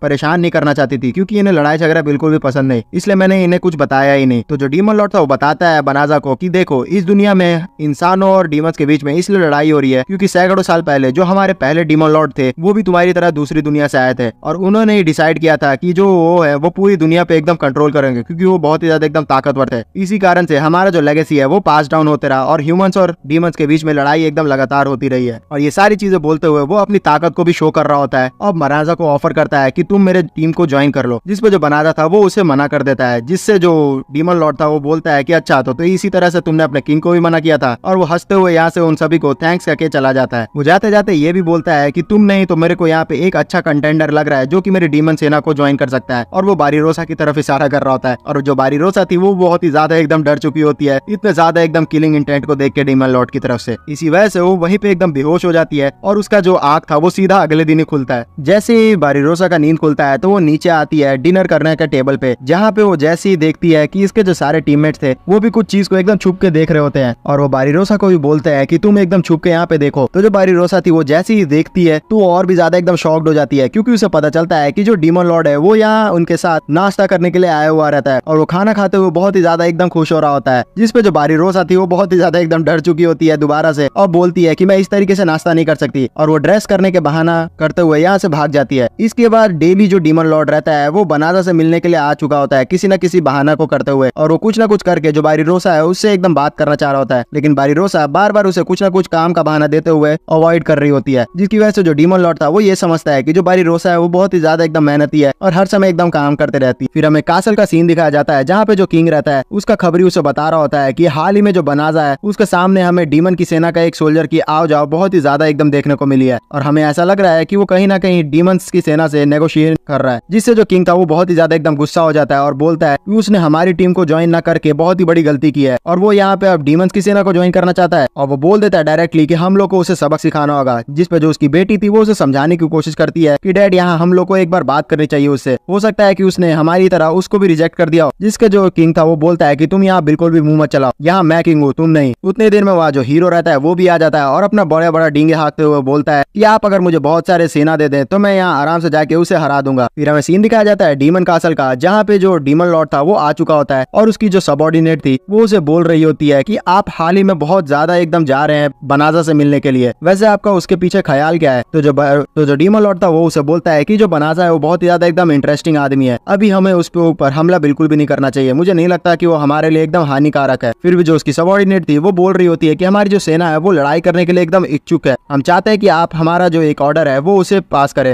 जिसपे जो डीमन लॉर्ड था वो इस चीज के लिए मना कर देता है। फिर दोबारा से सीन हम लोग बनाजा के और फेनरिस का देखते हैं, जहाँ पे जो फेनरिस थी वो पूछ रही होती है बनाजा से कि आप इतना ज्यादा एकदम डीमंस और इंसानों के बीच में बिल्कुल क्यों नहीं आना चाहते हैं, कहीं इसकी वजह मैं तो नहीं हूँ इसलिए आप डीमंस को बचाना चाहते हैं। तो जो बनाजा था वो बोलता है कि नहीं, यहाँ पे बात ये है कि मैं किसी के भी पचड़े में बीच में नहीं पड़ना चाहता हूँ, वैसे भी बस मैं आराम से जिंदगी जीना चाहता हूँ, तो कोई लोग मुझे परेशान बिल्कुल भी ना करे। इस चीज को सुन के जो फेनरिस थी वो और भी ज्यादा खुश होती है और वो बोलती है कि मैं शुरू से ही जानती थी कि जो मेरा हस्बैंड है वो बहुत ही ज्यादा एकदम ताकतवर है, इसलिए वो बिल्कुल भी नहीं चाहता कि किसी भी वो पचड़े में पड़े। इन सभी बातों के बीच में इन सभी को सारी जो नाइट्स रहती है वो आके बताती है कि बहुत ही ज्यादा एकदम बड़ी मुसीबत हो चुकी है, बाहर आके देखो। फिर ये लोग जैसे ही बाहर जाते हैं तो इन लोगों को पता चलता है कि जो हीरो है वो बहुत ही बड़ी सेना, लिटरली बहुत ही ज्यादा एकदम बड़ी सेना इन लेके इन सभी के सामने एकदम आ चुका होता है और इन सभी को बोल रहा होता है कि हे, तुम लोग को लग रहा होगा कि तुम लोग डीमंस की सेना को ज्वाइन कर लोगे, लेकिन मैं यहाँ तुम्हें बता दूं कि अगर तुमने हमारे सेना को ज्वाइन नहीं किया तो हम लोग तुम्हें यहीं पे बर्बाद कर देंगे, इसलिए मैं तुम्हें फाइनल ऑफर दे रहा हूँ कि तुम ह्यूमंस की सेना को ज्वाइन कर लो। जिसके लिए जो बनाजा था वो फिर से उसे मना कर देता है और बोलता है कि मैं तुम्हें बता दूं कि मैं डीमंस को भी ज्वाइन नहीं कर रहा और ना मैं ह्यूमंस को ज्वाइन करूंगा। तो जो हीरो था वो बोलता है कि लगता है कि तुमने सोच लिया है कि तुम यहीं पे मर के ही रहोगे। और फिर उसके बाद वो नाइट्स को बोलता है कि तुम लोग अगर यहाँ इसे मना लेते हो हमें ज्वाइन करने के लिए तो मैं तुम्हें बहुत ही अच्छा एकदम रिवॉर्ड दूंगा, जिसपे जो नाइट्स थी वो भी मना कर देती है। तो हीरो सोच लेता है कि अब वो खत्म कर देगा इसी जगह बनाजा को। तो जो बनाजा था वो बहुत ही ज्यादा एकदम इरिटेट हो जाता है और वो बोलता है कि अच्छा तो तुम यही चाहते हो तो मुझे बिल्कुल भी इस पचड़े में पड़ना नहीं है, इसलिए मैं ये जगह ही चेंज कर लेता हूँ। और ये चीज बोल के वो इस जगह को टेलीपोर्ट करने लग जाता है। तो जो फेनरिस थी वो बोलती है कि हाँ, आप जहाँ रहिएगा वहाँ मैं भी रहूंगी। और ये चारों नाइट्स जो रहती है वो भी बोलती है कि हाँ, हम भी वहीं पे रहेंगे, क्योंकि आप ही ने हमें बताया है कि जो डीमंस है वो इतने ज्यादा बुरे भी नहीं है, उनकी भी अपनी मजबूरियां होती है। इसी वजह से जो बनाजा था वो बहुत ही बड़ा एकदम टेलीपोर्टेशन मैजिक वहाँ कास्ट करता है, जिसकी वजह से उसका जो पूरा घर था, पूरा खेत था, वो सारी चीजें एकदम वहाँ से टेलीपोर्ट होकर दूसरी जगह चली जाती है। इतने खतरनाक टेलीपोर्टेशन मैजिक को देख के जो हीरो था वो भी डर जाता है, क्योंकि इस तरीके का मैजिक वो भी नहीं कर सकता था। उतनी देर में जो उसका सोल्जर रहता है वो उसे बोलता है हीरो को कि देखिए वहाँ पे दूर में वो जो इंसान है वही डेली मिलने आया करता था बनाजा से। फिर हमें डीमन लॉर्ड दिखाया जाता है कि जो कि इस जगह आता है और इन सभी को देखता है और बोलता है कि यहाँ तो पहले बनाजा रहा करता था, वो आखिरकार चला कहाँ गया। फिर उसे पता चलता है कि इन सारे ह्यूमंस के इस चक्कर में वो जो बनाजा है वो इरिटेट होकर यहाँ से टेलीपोर्ट होकर कहीं और चला गया। तो बहुत ही ज्यादा एकदम गुस्सा हो जाता है और वो गुस्सा होते हुए अपनी सारी एनर्जी एकदम जोर से एकदम पोर्ट्रे करता है और बोलता है कि अब समय आ चुका है कि हम लोग ह्यूमन से बदला लें। और फिर अपने जो सारे सैनिक थे उन सभी को वो बोल देता है कि डायरेक्टली अटैक करने के लिए तैयार हो जाओ इन ह्यूमंस के ऊपर। उसकी जो ताकत थी वो इतनी ज्यादा थी कि चारों तरफ जितने भी ह्यूमंस उस जगह आए हुए थे वो सभी एकदम दूर दूर फेंकाना शुरू कर देते हैं। दूसरी तरफ जो इल्यूमिनास थी वो जैसे ही देखती है कि जो उसके लॉर्ड है उसने जंग की ऐलान कर दिया है तो वो भी बहुत ही ज्यादा एकदम खुश हो जाती है और सारे सोल्जर्स को बताने लगती है कि चलो अब हम लोग अटैक करने के लिए बढ़ने वाले हैं। जो हीरो रहता है वो इतना ज्यादा एकदम फट चुका होता है उसका डीमन लॉर्ड की ताकत को देख के कि वो अपने सारे जो सैनिक थे उन सभी को वहीं पे छोड़ के तेजी से एकदम कैसल की ओर भाग जाता है। फिर हमें फाइनली बनाजा का सीन दिखाया जाता है जो कि अपना पूरा एकदम जगह को टेलीपोर्ट करके उस कंट्री के एकदम कोने में लेके आ चुका होता है, जहाँ इन सभी को मिलना बिल्कुल भी एकदम मुश्किल था। ये लोग बहुत ही ज्यादा एकदम चैन की सांस लेते हैं कि यहाँ इनको कोई भी इंसान एकदम परेशान नहीं करेगा, लेकिन वो तो आगे देख के पता चलेगा। फिर हमें सीन दिखाया जाता है दोबारा से कैसल का, जहाँ पे किंग को रिपोर्ट दिया जा रहा होता है कि किस तरीके से वो लोग बनाजा को बनाने के लिए गए हुए थे, लेकिन जो बनाजा है उसने अपने टेलीपोर्टेशन मैजिक का यूज करते हुए वहीं से टेलीपोर्ट हो गया, जिसकी वजह से जो डीमन लॉर्ड था वो बहुत ही ज्यादा गुस्सा हो गया और उसने हमारे खिलाफ एकदम जंग का ऐलान कर दिया है। हमारे जितने भी सैनिक एकदम वहाँ पे थे वो लोग बहुत ही ज्यादा एकदम स्ट्रगल कर रहे हैं उन सभी से लड़ने के लिए। तो जो किंग था वो पूछता है कि आखिरकार हीरो कहाँ पे गया, तो सारे लोग बोलते हैं कि जो हीरो है वो सबसे पहले ही वहाँ से एकदम भाग निकला है। तो किंग बोलता है कि हमें पहले हीरो को पकड़ना होगा, तभी जाके हम लोग यहाँ से उसे एकदम लड़ाई के लिए तैयार कर सकते हैं और जल्द ही हमें एक प्यूरिफिकेशन जो मैजिक है उसे भी कास्ट करना पड़ेगा, तभी जाके हम लोग ये जो डीमंस है उन सभी को एकदम दूर कर पाएंगे। लेकिन जो प्यूरिफिकेशन मैजिक रहता है उसको करने के लिए इन सारे ह्यूमंस को बहुत ही ज्यादा एकदम बड़ा सेक्रीफाइस देना पड़ता है, क्योंकि वो प्यूरिफिकेशन मैजिक बहुत ही ज्यादा एकदम ताकत कंज्यूम करता है। फिर हमें सीन दिखाया जाता है डीमन लॉर्ड का, जो कि इल्यूमिनास से बात करते हुए बोल रहा होता है कि हम लोग बहुत ही ज्यादा एकदम आगे आ चुके हैं इन सारे ह्यूमंस को तबाह करने के लिए, लेकिन जल्द ही ये जो ह्यूमंस है वो पक्का प्यूरिफिकेशन मैजिक को एकदम अलाउ कर देंगे, जिसकी वजह से हम लोग को यहाँ से बच के भागना पड़ेगा। तो जो इल्यूमिनास थी वो बोलती है कि आप ऐसा क्यों चाहते हैं, क्योंकि हमारे जो सेना है वो बहुत ही ज्यादा एकदम आगे आके बर्बाद कर चुकी है ह्यूमंस को, तो हम लोग और भी ज्यादा आगे बढ़ना चाहिए। जिसके लिए जो डीमन लॉर्ड था वो उसे मना करता है और बोलता है कि ये बहुत ही ज्यादा एकदम सीरियस हो जाएगा, इसलिए हमें पीछे हटना ही होगा। जो प्यूरिफिकेशन मैजिक रहता है वो इतना ज्यादा एकदम ताकतवर होता है कि वो 3-4 महीने तक जितने भी डीमंस है उन सभी को ह्यूमंस के एरिया में घुसने से रोक रोक सकता है। इसी वजह से जो डीमन लॉर्ड था वो इन सारे लोग को पीछे हटने के लिए बोल देता है। फिर जो ह्यूमंस थे वो सारा जो प्यूरिफिकेशन मैजिक था उन सभी को एकदम कास्ट कर देते हैं, जिसकी वजह से जितने भी उनके मेजेस थे वो बहुत ही ज्यादा एकदम थक जाते हैं। और जो किंग था उसने भी इसमें हेल्प की हुई थी, इसलिए वो भी एकदम थक के बेहोश हो जाता है। और फाइनली जो किंग था वो बेहोश होने की वजह से उसकी जो बेटी थी उसको थोड़े समय के लिए एकदम राजगद्दी दे दी जाती है। और वो जैसी एकदम रानी बनती है यहाँ की, तो वो डिसाइड करती है कि सबसे पहले हम लोग जो हीरो है उसको उसके पद से निकालना होगा, क्योंकि वो बिल्कुल भी किसी काम का नहीं है। तो जो उसके सलाहकार थे वो उसे बोलते हैं कि अगर हम लोग हीरो को यहाँ से निकाल देंगे तो फिर जो डीमंस है उससे लड़ेगा कौन। जिसके लिए वो बोलती है कि वैसे भी जो हीरो है वो हमारे काम बिल्कुल भी नहीं आ रहा है, तो इसलिए हम लोग को उसे निकाल ही देना चाहिए। तो फिर ये सारे जो लोग रहते हैं वो वैसा ही करते हैं। फिर हमें हीरो का सीन दिखाया जाता है जो कि अपने महल में जैसे ही घुस रहा होता है तो सारे जो सोल्जर्स थे उसे रोक लेते हैं और बोलते हैं कि अब आप हीरो बिल्कुल भी नहीं रहे। तो जो हीरो था वो बोलता है कि तुम लोग मेरे साथ ऐसा कैसे कर सकते हो, तुम लोग जानते नहीं कि मैं कितना ताकतवर हूँ, मैं तुम लोग से बदला लेके ही रहूंगा। लेकिन जो नाइट है वो बिल्कुल भी उसकी बात नहीं सुनता है। फिर हमें बनाजा का सीन दिखाया जाता है जो कि फेनरिस के बगल में लेटे हुए बोल रहा होता है फेनरिस को कि तुम लोग अगर मेरे साथ नहीं रहते तो मैं बिल्कुल भी यहाँ पे अच्छी तरीके से एकदम रह नहीं पाता। और वो बहुत सारी एकदम तारीफें फेनरिस और बाकी सारे लोगों की कर रहा होता है। लेकिन जो फेनरिस थी वो बहुत ही ज्यादा खुश थी, इसलिए वो थक के एकदम सो चुकी होती है और वो सारी बातें सुनती ही नहीं है। फिर हमें अगले दिन का सीन दिखाया जाता है जहाँ पे जितनी भी नाइट्स थी वो इन सभी को बोल रही होती है कि आप लोग जब से यहाँ पे आए हैं मुझे नहीं लगता कि शादी के बाद आप लोग कभी भी डेट पे गए हुए हैं। इसलिए वो लोग फेनरिस को और बनाजा को एकदम फोर्स करने लगता है कि वो लोग डेट पे जाए, जिसके लिए जो बनाजा था वो शर्मा जाता है, लेकिन फेनरिस बहुत ही ज्यादा एक्साइटेड लगती है। फिर ये दोनों निकल जाता है डेट पे, जहाँ पे जो बनाजा था वो सारे जगह घुमाते हुए फेनरिस को बोल रहा होता है कि तुमने मेरी बहुत ही ज्यादा एकदम मदद की है, लेकिन मैंने आज तक तुम्हें कोई भी तोहफा नहीं दिया। इसलिए वो फेनरिस को बोलता है कि तुम जो भी चीज चाहो वो यहाँ से खरीद सकती हो। तो जो फेनरिस थी वो खुश होते हुए एक दुकान में चली जाती है, जहाँ पे दुकान में जाने के बाद वो एक ब्रॉच को पसंद करती है। तो जो शॉपकीपर था वो भी बोलता है कि हाँ ये आपकी वाइफ पे बहुत ही ज्यादा एकदम अच्छा लगेगा। तो जो बनाजा था वो उस ब्रॉच को लेता है और फिर फेनरिस के ऊपर लगाते हुए देखते हुए बोलता है कि हाँ ये ब्रॉच तुम पे सच में बहुत ही ज्यादा एकदम अच्छा लगेगा। तो ये जो सीन था वो बहुत ही ज्यादा एकदम होलसम हो जाता है, जिसकी वजह से फेनरिस शर्माने लगती है और बनाजा भी समझ जाता है कि उसने यहाँ पे बहुत ही ज्यादा एकदम अजीब चीज कर दिया है, इसलिए वो भी एकदम शर्माने लग जाता है और वो बोलता है कि नहीं नहीं मेरा यहाँ पे ये मतलब नहीं था, लेकिन वो फंस चुका था, इसलिए वो फिर उसके बाद एकदम थोड़ा पैनिक कर जाता है।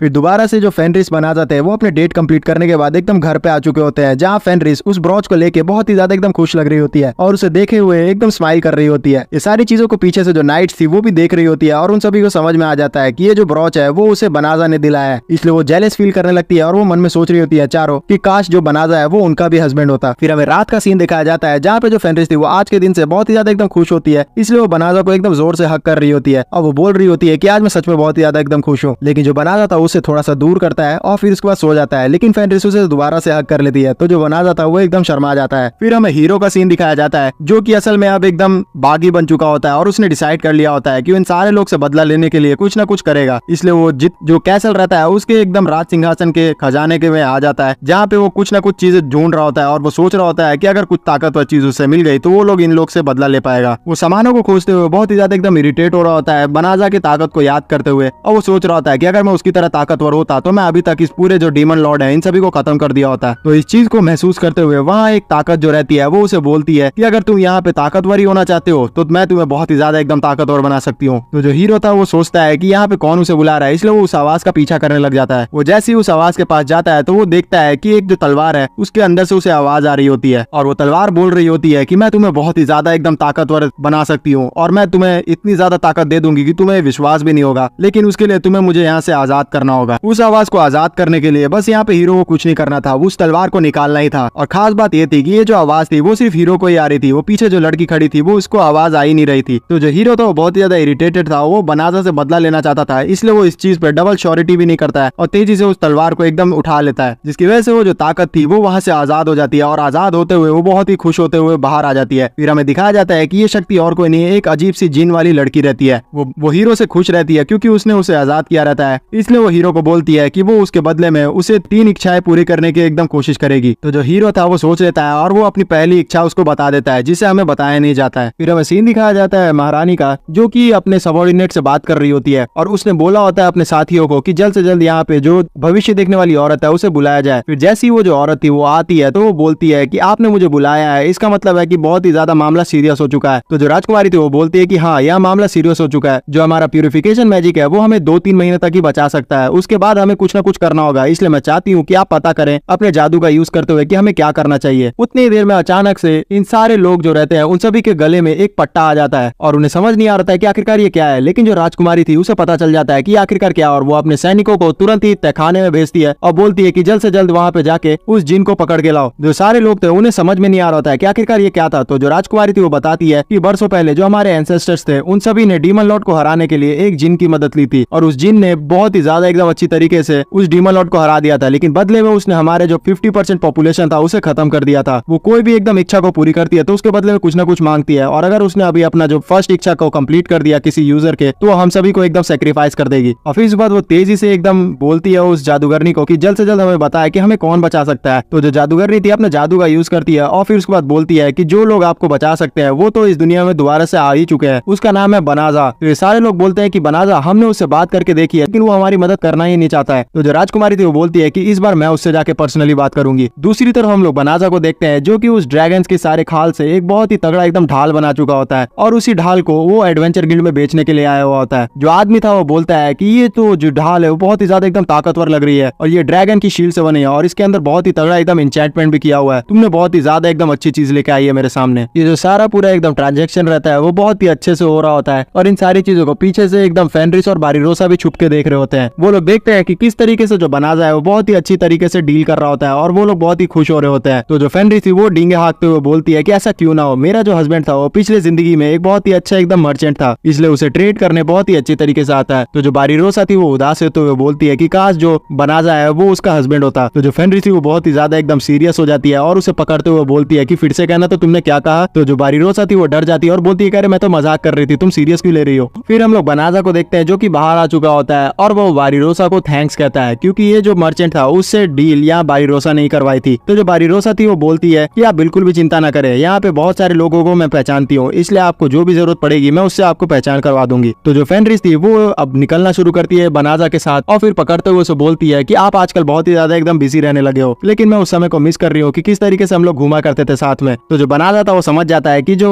फेनरिस है वो उसके साथ डेट में दोबारा से एकदम जाना चाहती है। उतनी ही देर में जो बनाजा था उसके सिस्टम में उसे नोटिफिकेशन आना शुरू करता है कि कोई अननोन जिन है जो आपके ऊपर अटैक करना चाहता है। तो जो बनाजा था वो अलर्ट हो जाता है, और उतनी ही देर में जो जिन रहती है वो भी उसके सामने आ जाती है और उसे बोलती है कि आपका नाम क्या बनाजा है। तो जो बनाजा तो बोलता है कि हाँ मेरा नाम बनाजा है। तो जो जिन थी वो बोलती है कि किसी ने आपके खिलाफ एक मेरे से रिवॉर्ड मांगा है और मैं उसे पूरा करना चाहती हूँ क्योंकि वो आपकी मौत चाहता है। फिर हमें फ्लैशबैक दिखाया जाता है जहाँ पे जो हीरो था वो अपना फर्स्ट विश ये मांगता है उस जिन से कि वो बनाजा को मार दे। इसी वजह से जो जिन थी वो अब एक बहुत ही तगड़ा एकदम जो अटैक रहता है वो बनाजा के ऊपर कर देती है, लेकिन उसे बचाने के लिए बीच में अचानक से ही फेनरिस आ जाती है और वो तगड़ा सा जो ब्लो था वो फेनरिस को लग जाता है, जिसकी वजह से फेनरिस की हालत बहुत ही पतली हो जाती है। समय रहती है बनाजा ने अपना शील्ड को एक्टिवेट तो किया था, लेकिन उसकी जो मदद थी वो बिल्कुल भी फेनरिस को नहीं हो पाती है, और फेनरिस की हालत बहुत ही नाजुक हो चुकी होती है।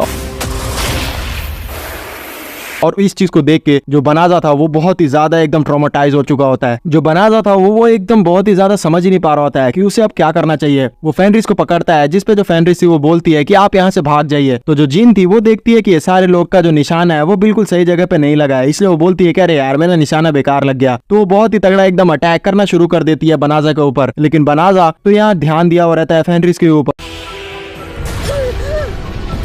पर उसे समझ ही नहीं आ रहा था कि वो किस तरीके से फेनरिस को ठीक करे, और वो अपने चारों तरफ एक बड़ा सा बैरियर क्रिएट कर लिया रहता है, जिसकी वजह से वो जो जिन का अटैक था वो उसे डिस्टर्ब नहीं कर रहा होता है। फिर बनाजा ट्राई करता है अपने हीलिंग मैजिक का यूज करने का, लेकिन वो हीलिंग मैजिक उसको हील ही नहीं कर पा रहा होता है क्योंकि वो जो घाव था वो बहुत ही ज्यादा एकदम गहरा था। तो फिर बनाजा अपने सिस्टम से पूछता है कि यहाँ पे कोई ना कोई एक तो मैजिक होगा जिससे मैं यहाँ फेनरिस को ठीक कर सकता हूँ, लेकिन जो उसका सिस्टम था वो उसे थोड़ा बहुत भी गाइड नहीं कर पा रहा होता है। दूसरी तरफ जो जिन थी वो लगातार एकदम अटैक कर रही होती है बनाजा के ऊपर, जिससे बनाजा को कुछ हो ही नहीं रहा होता है, जिसकी वजह से जो जिन थी वो भी इरिटेट हो रही होती है। बनाजा इस सारे चीजों को देख के डाइजेस्ट ही नहीं कर पा रहा होता है, और वो फाइनली बहुत ही ज्यादा सीरियस होता है और वो बोलता है कि तुम ही हो वो, यहाँ पे तुम्हारी वजह से जो फेनरिस है उसे बहुत ही ज्यादा एकदम डैमेज हुआ है, और ये सीरियस होने की वजह से जो जिन थी उसके ऊपर अब मौत आने वाली है, और वो इस चीज को जानती भी नहीं है। इतने ज्यादा भयानक धमकी के बाद बनाजा के जो जिन रहती है उसको बिल्कुल भी नहीं लग रहा होता है कि ये बनाजा उसका कुछ कर भी पाएगा, लेकिन जो बनाजा था वो बहुत ही ज्यादा एकदम सीरियस हो चुका था। वो तेजी से एकदम दौड़ते हुए जाता है और जो अपना हाथ रहता है उसके मुंह पे दे मारता है, जिसकी वजह से वो बहुत ही ज्यादा एकदम जोर से ब्लीड करने लग जाती है। जिनको समझ ही नहीं आ रहा था कि आखिरकार एक जो इंसान है वो उसको चोट कैसे पहुंचा सकता है और उसका जो बैरियर था वो उसे तोड़ कैसे सकता है, लेकिन वो उतना देर में समझती कि जो बनाजा था उसका मुंडी ले जाके सीधा दीवार पे टकरा देता है, और उसकी हालत एकदम कमजोर हो रही थी। वो ये जानना चाह रही थी कि ये इंसान कोई नॉर्मल तो नहीं है, और फिर वो स्टैट्स चेक करती है बनाजा का और देख के शॉक्ड हो जाती है क्योंकि वो सारे जो स्टैट्स थे इन्फिनिटी पे थे। तो वो समझ जाती है कि ये इंसान का वो एकदम सामना कर ही नहीं सकती है, इसलिए वो भागने का ट्राई कर रही होती है, लेकिन लेकिन बनाजा बहुत ही ज्यादा सीरियस होने के कारण वो उसे जाने ही नहीं देता है और बहुत ही बुरी तरीके से एकदम मार रहा होता है। इसी तरीके से पीटते हुए जो बनाजा था उसे पुरानी यादें आ रही होती है, किस तरीके से जो फेनरिस थी वो उसके साथ बहुत ही अच्छी तरीके से एकदम रहा करती थी और उसे बहुत ही ज्यादा एकदम प्यार किया करती थी। और आज जो फेनरिस है उसकी हालत बहुत ही ज्यादा एकदम कमजोर है इसी जिन की वजह से। इसी वजह से जो बनाजा था उसका गुस्सा एकदम 7वें आसमान पे चढ़ चुका था और वो इस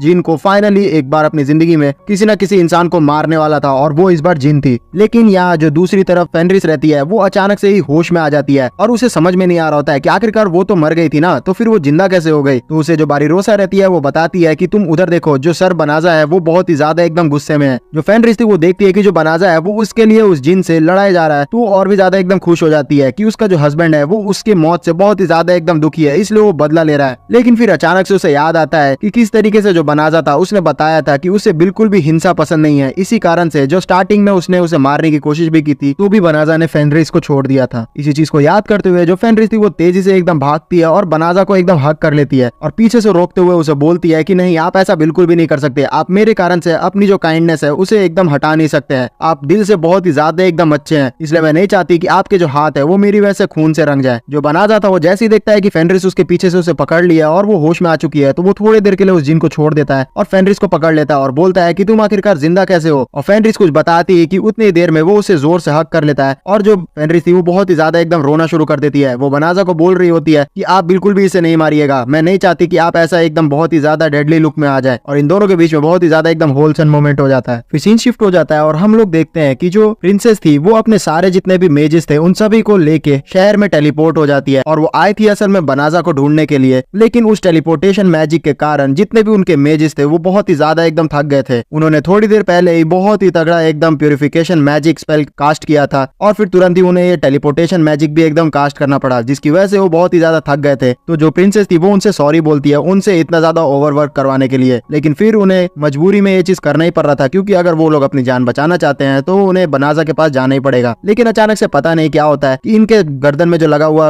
लॉकेट रहता है वो तेजी से एकदम टूट जाता है और इन लोग को लगता है कि आखिरकार ये कैसे हो गया, हम पे तो कर्ज चढ़ा हुआ था ना, तो हम लोग तो मरने वाले थे, तो ये टूट कैसे गया। तो जो प्रिंसेस थी वो बोलती है कि पक्का मुझे लगता है कि वो जो जिन है वो हार चुकी है, लेकिन उसे हराने वाला कौन है। फिर सीन शिफ्ट हो जाता है कासल में, जहाँ हम लोग देखते हैं उसी हीरो को जो कि बहुत ही ज्यादा एकदम परेशान हो रहा था क्योंकि अब जो उसको जिन जिताने भी वाली थी वो भी एकदम उसको कांटेक्ट नहीं कर रही थी और वो और उसकी जो लड़के थी वो अंदर ही बंद हो गए थे क्योंकि बाहर से जो गार्ड थे वो भी इन्हें एकदम टोकने के लिए आ रहे थे और उसे लग रहा होता है कि अब वो फंस चुका है। लेकिन पीछे से ही उसे एक और लड़की का आवाज आना शुरू हो जाता है और वो असल में एक धुंध के तौर पे आई हुई होती है। वो जो धुंध रहता है वो सीधा चला जाता है हीरो के साथ जो लड़की थी उसके बॉडी के अंदर और उसे पजेस कर लेता है और पजेस करने के बाद वो बोलता है कि मैं बहुत ही समय बाद एक इंसान के शरीर में आई हूँ, ये मुझे बहुत ही ज्यादा एकदम अच्छा लगा, लेकिन इसने कितने अजीब कपड़े पहने हुए। और ये चीज बोल के वो उस लड़की का ड्रेस चेंज कर देती है। फिर उसके बाद वो हीरो को बोलती है कि तुम यही चाहते हो ना कि तुम्हें बहुत ही ज्यादा एकदम अच्छी शक्ति मिले, वो जो जिन थी वो तुम्हारा बिल्कुल भी एकदम ख्वाहिश नहीं पूरा कर सकती, वो बेकार थी, मैं तुम्हें इतनी ज्यादा एकदम असीम शक्तियां दूंगी कि तुम उसे संभाल भी नहीं पाओगे। और ये चीज बोल के वो एक स्पेल कास्ट करती है हीरो के ऊपर, जिसकी वजह से जो हीरो था उसका बॉडी का पूरा स्ट्रक्चर ही चेंज होना शुरू हो जाता है और वो एक बहुत ही बड़े एकदम जाइंट मॉन्स्टर में तब्दील हो जाता है। उसका जो मॉन्स्टर था वो इतना ज्यादा एकदम बड़ा हो गया था कि वो महल को ही तोड़ते हुए ऊपर आ जाता है और वो फिर तेजी से उड़ते हुए चला जाता है बनाजा से बदला लेने के लिए, जिसके ऊपर वो जो विच थी वो भी एकदम बैठी हुई थी और ये जो सारे लोग थे वो एकदम अनजान थे इनके ऊपर आने वाले खतरे से। फिर दोबारा से हमें फेनरिस और बनाजा का सीन दिखाया जाता है जहाँ पे वो लोग फाइनली हील कर देते हैं उसी जिन को। जो जिन रहती है वो जैसी हील होती है तो उसे समझ नहीं आता है कि आखिरकार बनाजा ने उससे बदला नहीं लिया और उसे हील क्यों कर दिया, लेकिन वो खुश भी थी कि वो अब थोड़ी बहुत ठीक हो चुकी है। तो जो बनाजा था उसे बोलता है कि देखो मेरा जो बदला था वो तुम्हारे साथ इसलिए था क्योंकि तुमने फेनरिस को बहुत ही बुरी तरीके से एकदम मार दिया था, लेकिन अब फेनरिस ठीक हो चुकी है तो मुझे तुमसे बिल्कुल भी एकदम कोई बदला नहीं लेना है। फिर जो बारीरोसा रहती है वो बोलती है कि अब ये जो जिन है वो बहुत ही ज्यादा एकदम ताकतवर है तो हम लोग इसे खुलेआम यहाँ छोड़ तो नहीं सकते हैं ना। तो बनाजा बोलता है कि रुको मेरे को 2-3 मिनट दो, यहाँ पे मैं कुछ चेक करता हूँ। और फिर एक स्पेल कास्ट करते हुए वो उस जिन के माइंड के अंदर झांकता है कि आखिरकार किसने उसे ऑर्डर दिया था और उसे पता चल जाता है कि जो हीरो है उसने उसे मारने का ऑर्डर दिया था। तो वो बोलता है कि हम लोग दोबारा से इसे कैसल में नहीं छोड़ सकते क्योंकि वहाँ पे कोई और इसे फिर से रिक्वेस्ट करेगा और ये उसके इच्छा को पूरी करने के लिए बहुत सारे लोगों की बलि चढ़ा देगी। और फिर वो डिसाइड करने ही वाला होता है कि इसके साथ क्या करना है। उतनी देर में जो फेनरिस रहती है वो तेजी से दौड़ते हुए आती है और फिर उसके बाद उस जिन को ऑफर करती है कि वो जो बनाजा है उसकी सर्वेंट बन जाए। तो जो बनाजा था वो बोलता है कि तुम पागल तो नहीं हो गए हो, यहाँ पे जो जिन है वो बहुत ही ज्यादा ताकतवर है तो इसे मैं सर्वेंट कैसे बना सकता हूँ। तो फेनरिस एकदम शांत करवा देती है उसे और बोलती है कि हमारे साथ वैसे ही बहुत सारी नाइट्स रहती है तो एक जिन भी रहेगी तो क्या हो जाएगा, वैसे भी बहुत ही ज्यादा ताकतवर है तो आपको वैसे भी सर्वेंट की जरूरत जो पड़ती है उसके लिए बहुत ही अच्छी रहेगी। और जिन लोगों को नहीं पता कि आखिरकार जो फेनरिस है वो ठीक ठीक कैसे हो गई, तो मैं उन लोगों को बता देता हूँ कि जो बनाजा था वो बहुत ही ज्यादा एकदम फ्रस्ट्रेट हो गया था, क्योंकि उसका जो हीलिंग मैजिक था वो फेनरिस पे काम ही नहीं कर रहा था। इसलिए उसने टाइम को मैनिपुलेट कर दिया और टाइम मैजिक का यूज करते हुए उसने फेनरिस के जितने भी अगल बगल की चीजें थे उनको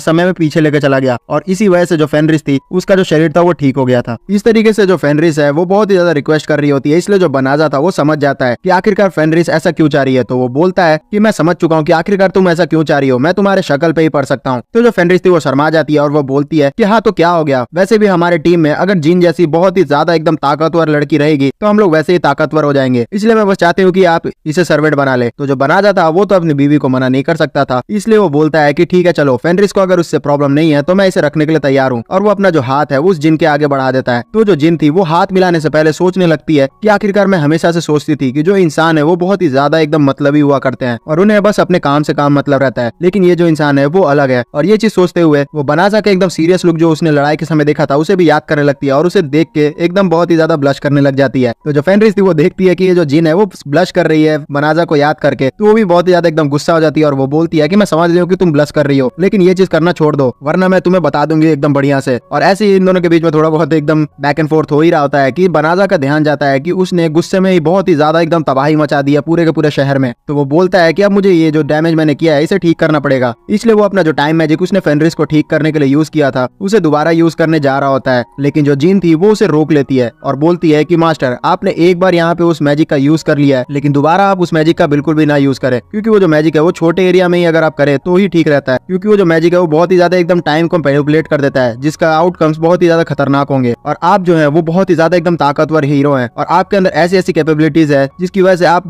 ज्यादा एकदम ताकतवर हो जाते हैं और नॉर्मल ह्यूमंस तो है वो मैजिक यूज कर भी नहीं सकते जो आप कर सकते हैं, क्योंकि मैं ये चीज जान चुकी हूँ। जब मैंने आपको टच किया था और अपने मैजिक से आपको अटैक किया था तब आपने मेरे सारे जो मैजिक थे उसको कॉपी कर लिया था, तो आपके अंदर ये भी कैपेबिलिटीज है। जो बनाजा था वो अपने इस एकदम कैपेबिलिटीज को सुन के बहुत ही ज्यादा एकदम खुश हो जाता है और बोलता है कि ये तो बहुत ही ज्यादा ताकतवर वाली बात हो गई। फिर इन लोग की जो बातचीत रहती है वो यहीं पे खत्म हो जाती है और जो बनाजा रहता है वो उस शहर को वैसे ही छोड़ के एकदम भाग आता है अपने घर में। और यहाँ जैसे ये लोग घर में पहुंचते हैं तो जो जिन थी वो जैसे ही घर में एंटर होती है तो बाकी जितनी भी लड़कियां थी वो उसे देख के एकदम डरने लग जाती है कि इतनी खतरनाक जिन यहाँ उन लोग के साथ रहने वाली है। जो बारीरोसा रहती है वो बोलती है जिन को कि मैंने तुम्हारा जो बेड है वो तैयार कर दिया हमारे ही कमरे में, इसलिए तुम हमारे साथ सो सकती हो। जिसपे बाकी सारी लड़कियां बहुत ही ज्यादा डर जाती है और बारीरोसा को बोलती है कि तुम यहाँ पे इतनी खतरनाक जिन को हमारे साथ कैसे रख सकती हो, मुझे बहुत ही ज्यादा डर लग रहा है। लेकिन जो बारीरोसा थी वो बोलती है कि तुम क्यों डर रही हो, हमारे साथ बनाजा है और जब तक वो हमारे साथ है तब तक हमें कुछ भी नहीं हो सकता। फिर रात का सीन दिखाया जाता है हमें जहाँ पे जो फेनरिस रहती है वो सोने की तैयारी कर रही होती है और बनाजा जैसे ही उसके कमरे में आता है तो वो उसे बोलता है कि आज का दिन बहुत ही ज्यादा तुम्हारे लिए भारी रहा होगा, लेकिन फेनरिस तो कुछ और ही सोच रही होती है। वो तेजी से बनाजा के ऊपर चढ़ जाती है और फिर उसे हक करते हुए बोलती है कि क्या आप मुझे छोड़ के चले जाइएगा। तो बनाजा को समझ ही नहीं आता है, जिसपे फेनरिस बोलती है कि जैसा कि जिन ने बताया था कि आप कोई भी मैजिक को कॉपी कर सकते हो और एक समय ऐसा आएगा जब आप वो मैजिक भी सीख जाओगे जिसकी वजह से आप अपने दूसरे दुनिया में जा सकोगे। तो इसका मतलब ये तो नहीं है कि आप मुझे छोड़ के यहाँ से चले जाओगे। देखिए अगर आप जाना चाहते हो अपनी दुनिया में तो जा सकते हो, लेकिन मुझे भी लेकर चलो, मैं आपके बिना नहीं रह सकती। और ये चीज बोलते हुए बहुत ही ज्यादा एकदम रोने लग जाती है, जिसपे बनाजा उसे हक करते हुए बोलता है कि तुम बिल्कुल भी चिंता मत करो, मैं तुम्हें यहाँ छोड़ के बिल्कुल भी नहीं जाऊंगा और मैं इसी दुनिया में रहूंगा, क्योंकि जो मेरी दुनिया है वहाँ पे डेमी ह्यूमंस को बहुत ही बुरी तरीके से एकदम ट्रीट किया जाता है और मैं नहीं चाहता कि तुम वहाँ पे मेरे साथ जाओ, इसलिए मैं तुम्हारे साथ ही यहीं पे रहूंगा। फिर जो बनाजा था वो सीरियस हो जाता है और फिर बोलता है फेनरिस को कि देखो मैं तुमसे यहाँ पे कुछ चीज बोलना चाहता हूँ, क्या तुम मेरी वाइफ बनोगी? और इस बार मैं मजाक वाला नहीं सीरियस वाला बोल रहा हूँ, क्योंकि मैंने आज जो फेस किया है मैं समझ चुका हूँ कि मैं तुम्हारे बिना नहीं रह सकता, इसलिए मैं चाहता हूँ कि तुम हमेशा मेरे साथ रहो। जिसपे जो फेनरिस थी वो बहुत ही ज्यादा इमोशनल हो जाती है और बोलती है कि मैंने तो कभी आपको अपनी फेक हस्बैंड माना ही नहीं, मैं तो हमेशा से अपने आप को वाइफ ही मानती हूँ आपकी। और फिर ये चीज के बाद ये दोनों के बीच में किस हो जाता है और फिर मामला थोड़ा ज्यादा गंभीर होने ही वाला होता है कि उतनी ही देर में इन लोग को पता चलता है कि इनकी सारी जो बातें थी वो जिन दूर से सुन रही थी। तो जो बनाजा और फेनरिस थे वो बहुत ही ज्यादा शर्मा जाते हैं और जो बनाजा था वो तुरंत ही जाता है एकदम जिन के पास और बोलता है कि तुम्हें बिल्कुल भी शर्म नहीं है क्या, यहाँ पे तुम लोग हम लोग की बातें सुन रही हो और तुम यहाँ पे कब से हो? तो जो जिन थी वो बोलती है कि मैं तो शुरू से ही यहाँ पे हूँ और सच में आप लोग के बीच में बहुत ही ज्यादा एकदम प्यारी प्यारी बातें हुई है। तो बनाजा उसे बहुत ही ज्यादा एकदम चिढ़ जाता है और बोलता है कि तुमको यहाँ से भाग जाना चाहिए, लेकिन जिन बोलती है कि मैं तो आपकी सर्वेंट हूँ तो मुझे तो यहाँ हमेशा रहना चाहिए। और इसी तरीके से ये लोग के बीच में थोड़ा बैक एंड फोर्थ होता है और दूर से जो सारी नाइट्स रहती है चारों वो भी इन सभी का बात सुन रही थी और उन लोग को भी बहुत ही ज्यादा एकदम हंसी आ रहा होता है कि किस तरीके से इन लोग के प्राइवेट मोमेंट पे जो जिन थी वो डिस्टर्ब कर देती है। इसी के साथ जो ये एनिमे है उसका फर्स्ट पार्ट यहाँ खत्म होता है और इसका जो सेकंड पार्ट है वो बहुत ही ज्यादा और भी अच्छा होने वाला है। तो मैं चाहता हूँ कि अगर आप इस एनिमे को एंजॉय कर रहे हो तो इसको और भी ज्यादा एकदम सपोर्ट दिखाइए और उसके साथ ही हम लोग जल्दी इसका जो सेकंड पार्ट है वो भी लेके आ जाएंगे। तब तक के लिए आप लाइक कीजिए और जो लाइक टारगेट है नेक्स्ट पार्ट के लिए वो है करीबन 2000। तब तक के लिए बाय।